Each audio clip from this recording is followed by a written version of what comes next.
Folks, I'm delighted to have in the studio with me today our good friend, Max Dunbar, or the legend who is Max Dunbar, as he was coined many years ago, a great asset to A Force for Good.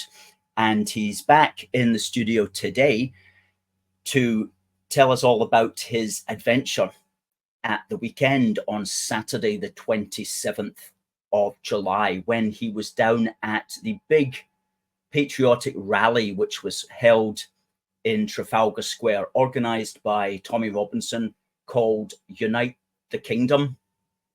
And Max is going to basically give us his thoughts on that. And we're going to have a discussion around about that. It seems to have gone off extremely well.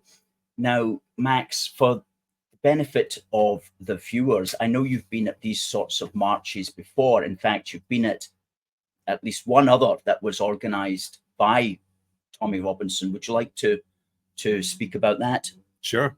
A number of years ago, I became interested in Tommy Robinson. He came to the fore politically, just through football. I think initially it was the football supporters and these sort of people.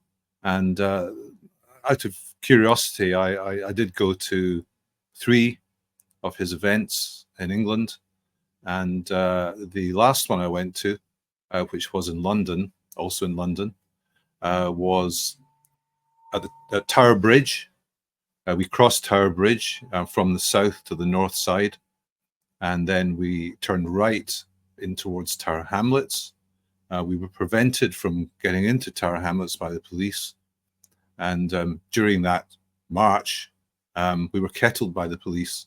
Now, we had to decide before we joined the march whether or not we wanted to actively take part in this march or be mere bystanders, because if we just were bystanders, we would not be able to really follow the march properly, what was going on, because the police kettled everybody and they told us that that's what they were going to do in advance. So we decided to join. We hadn't joined before. We'd been down to these events as observers, but we decided on this particular occasion to join them. And we were duly kettled by the police. So when you say we, you were there with another? I was there with two other people. Mm-hmm. We went down there. And how many years ago would that be? I think it was about 2011, 2012, round about then, round about that time. So it's quite a few years ago. And shortly, well, at the end of that march, as I say, we were prevented from getting into Tower Hamlets, and a number of missiles were being thrown at us by leftists who seemed to be allowed to stand at the other end of the bridge waiting for us. Some of them had Hamas-type banners in Arabic, and they were allowed to be there and to basically abuse the people with Tommy Robinson who were. So were you expecting the same kind of thing when you went down on Saturday? No, because there's been a big change since then. At that time, it was really very much football-orientated followers, and very few women, I would say, by comparison with now. Now, it's a completely different feel to it. It's more mainstream, and there were more women yesterday. Sorry, not yet. Well, yesterday, yeah. And it was quite different. The atmosphere was different from before. Well, that's interesting to know. I think just checking there on the internet, there was a march in 2011. That was possibly the one that you're referring to there. Now, what was the deal yesterday? I mean, where did they begin? Where did they end? They began outside the Royal Courts of Justice, right, on the Strand. Yeah. And I arrived in good time at Charing Cross Underground Station. And because Charing Cross Underground Station it's quite close to Trafalgar Square. I thought I'd have a quick look at Trafalgar Square, because it's always a good idea to do a recce, effectively, to find out how the lie of the land is before you take part in anything, or even if you're organising it, especially if you're organising it. So I did that, and then I quickly about turned and walked along the route of the march, in the opposite direction, of course, to the direction the march was subsequently going to take, and began to see more and more patriots with flags and a few banners and so on my way up towards the Royal Courts of Justice. So it was a good feeling, and the police had seemed to have quelled the traffic. There was very little traffic, and I made my way. Didn't take very long, maybe 15 minutes to walk the distance, fairly short route. And once I got there was a big crowd of people and a very good atmosphere. It was more like a festival atmosphere.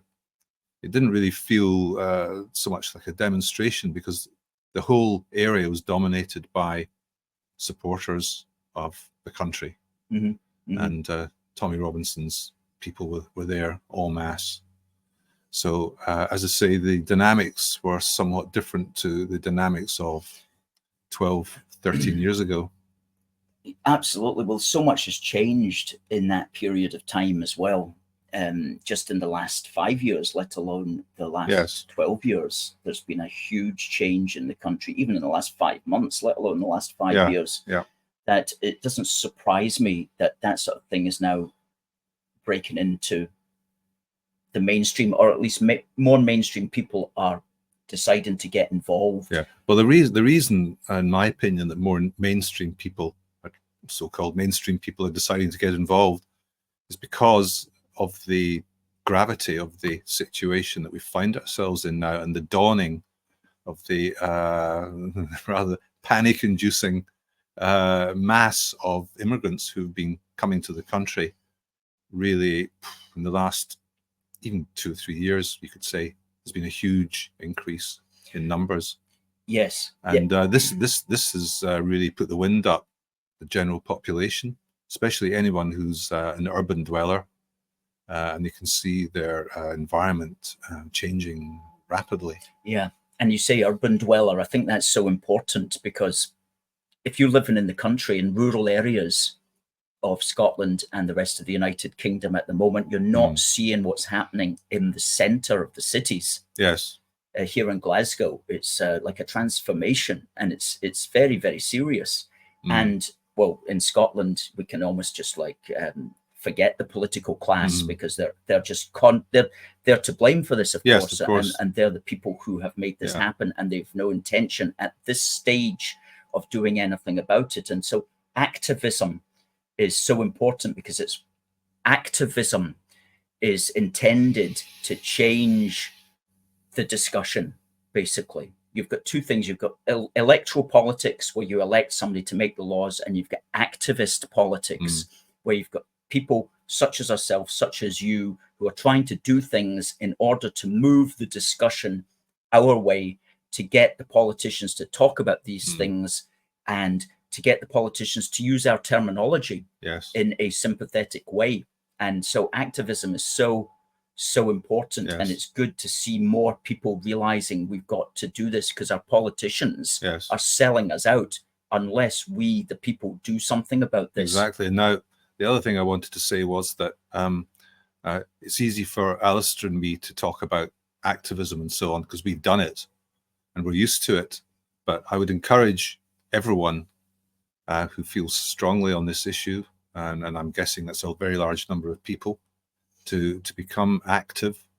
There's a big chasm, I know, psychologically, between reading the papers or watching things on the internet and actually finding out about doing something. But if you can get over that psychological barrier and then actively seek out events or whatever that you can take part in, you'll soon find it's easier than you thought. And you'll also meet people that you wouldn't otherwise have met, like-minded people. And there's a very good feeling of esprit de corps once you get involved with a group of people who are keen to do things and to basically do things for their country, for the common good of the nation, yes, you'll feel a lot better. There's nothing worse than fulminating behind a computer screen or in a pub or whatever, and not actively doing something. Now, I know for some people it may be difficult because of their jobs, but nevertheless, I would urge you to do all you can to actively take part and to support anyone or anything that is to the benefit of the nation from a patriotic point of view, because now is the time to do it. This is really a bit dramatic to say it perhaps, but it's an emergency because the country is being invaded. It's not too strong a term to use, on a weekly basis, and time is of the essence. yes. We don't have time to wait until the next election. We have to be active now and change things now before the next election, because 5 years' time, it'll probably be too late. Well, exactly. The wise words. Wise words. Now, just to get back to the actual mechanics of the march itself, we've got some pictures here which we'll put up. So you set off from.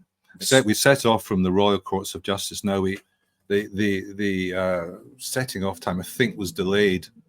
I believe it was supposed to be midday, but I don't think we set off for maybe 45 minutes after that. But that wasn't a problem, because it did allow latecomers to join us, and it gave us time to become more settled and ready to leave. And it was a good place to meet because there were trees there for some shade, and it was a very hot day.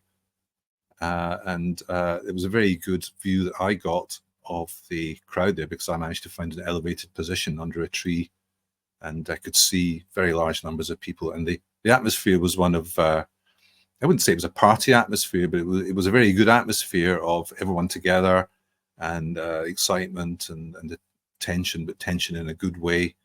And then we set off, as I say, 45 minutes later. We just gradually started moving.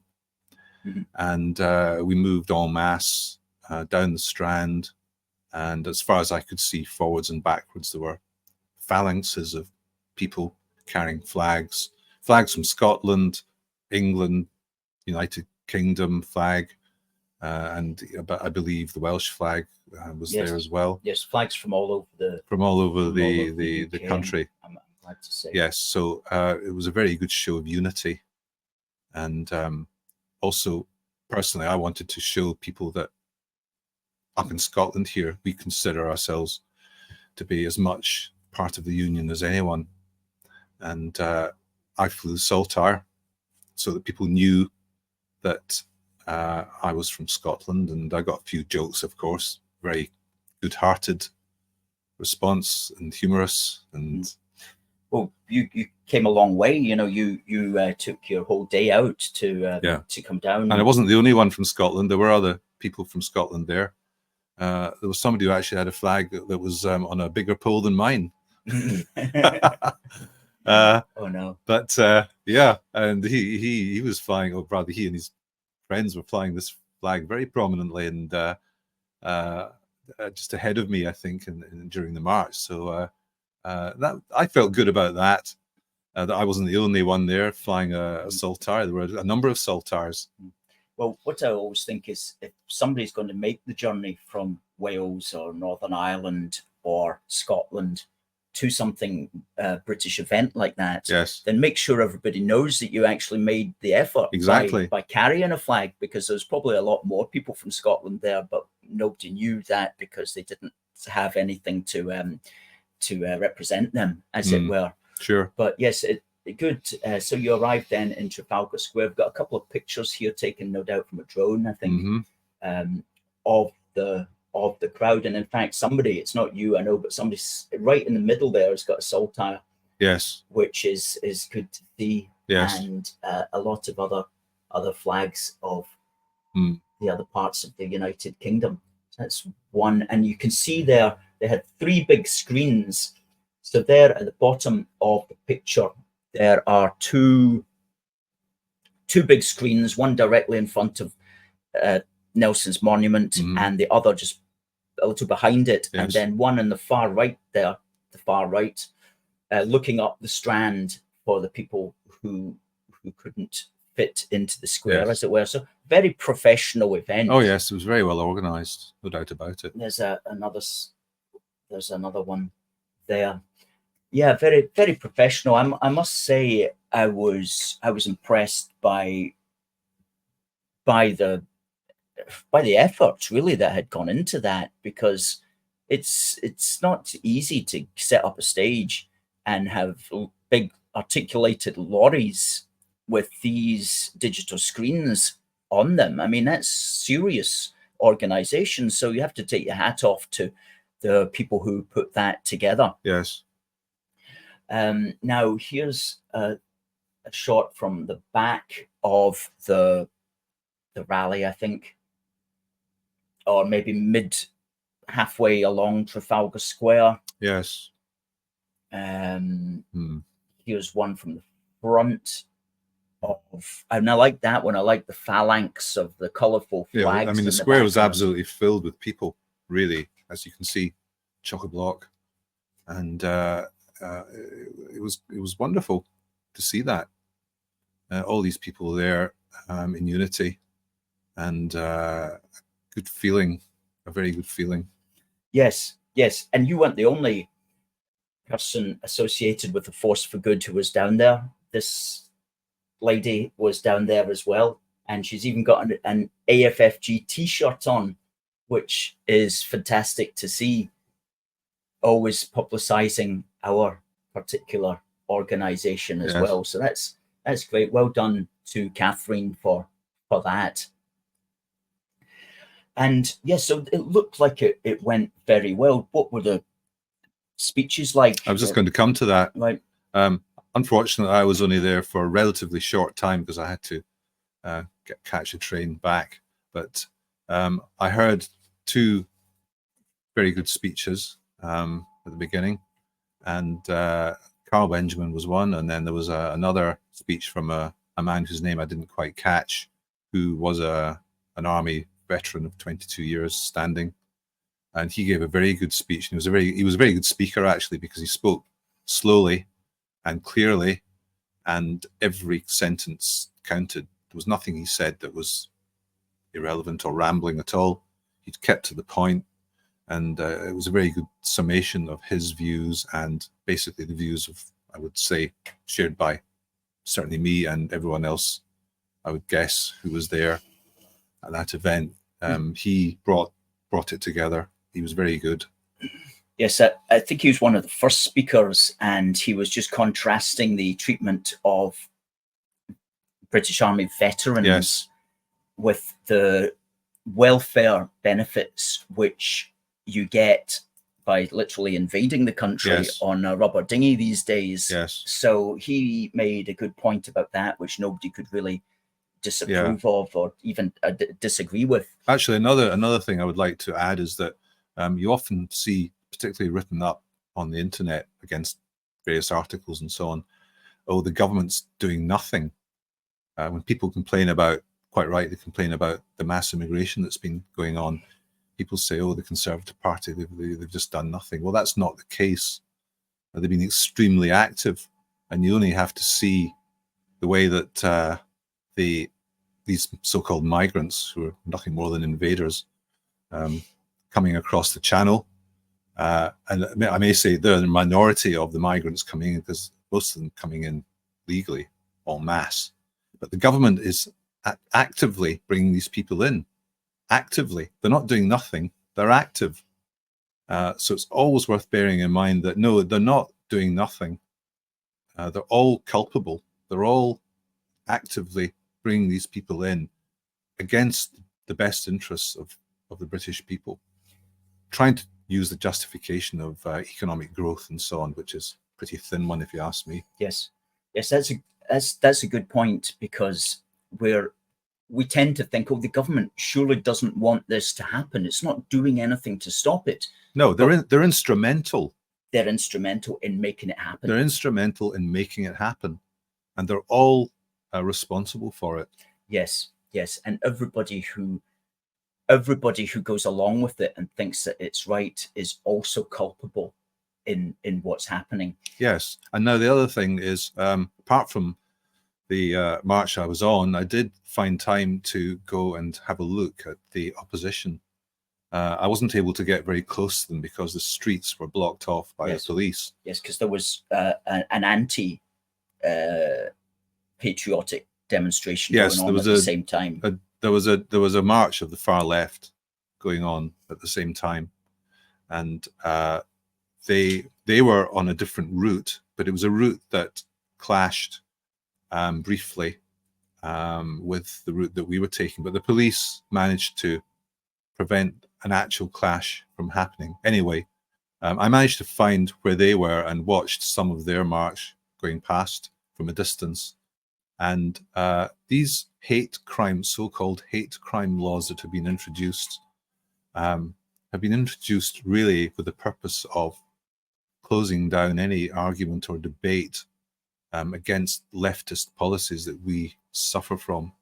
These people were shouting, "If you hate Tommy Robinson, clap your hands." I mean, these are the people who brought in the hate laws. These are the people whose government we now have, the Labour Party, and they're actually calling for hate against an individual. Now, if that isn't hypocrisy, I don't know what is. But of course, we all know that these hate laws, so-called, apply only one way, and that's to anyone who has conservative or so-called right-wing views. They're entirely subjective, and the application of them is selective. Yes, it's a good point. It's a good point. I don't think Tommy Robinson is one of the, what's the word that they have for the types of people that you're not allowed to hate on? A protected characteristic. Protected characteristic. I don't think he has any protected characteristics. I think he's got a hunted characteristic, not a protected one. Yes, yes. It's free. It's open season. It's open season on Tommy Robinson and anyone who may support him or his views. But it's closed season permanently on anyone who may oppose the government's views or actions.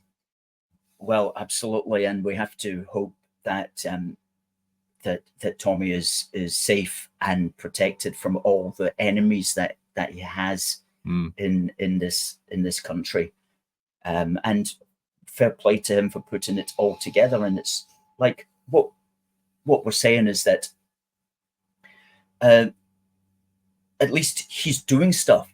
You know, it's some people say, oh, he's maybe not perfect in some ways, or he's rough around the edges. Name me the party or individual who's perfect. Exactly. You have to take what's there and warts and all, as it were. Now, the important thing is to keep in sight what your objectives are, and you have to compromise a bit. And someone like Tommy Robinson's not perfect, but he's all we've got really at the moment in terms of, a charismatic leader representing this particular view. And we have to give him as much support as we can, and the people who are prepared to put their neck on the block, who are closer to him, who support him as well. So we have to act in unity, and it's a battle, really. At the end of the day, it's a battle. That's right. That's right. And you have to choose your allies where and when you can find them. Yes. And you don't say, I'm not going to join the fight because I don't agree with this person on that.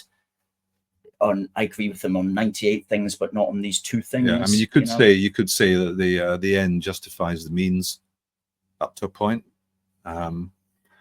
Yeah.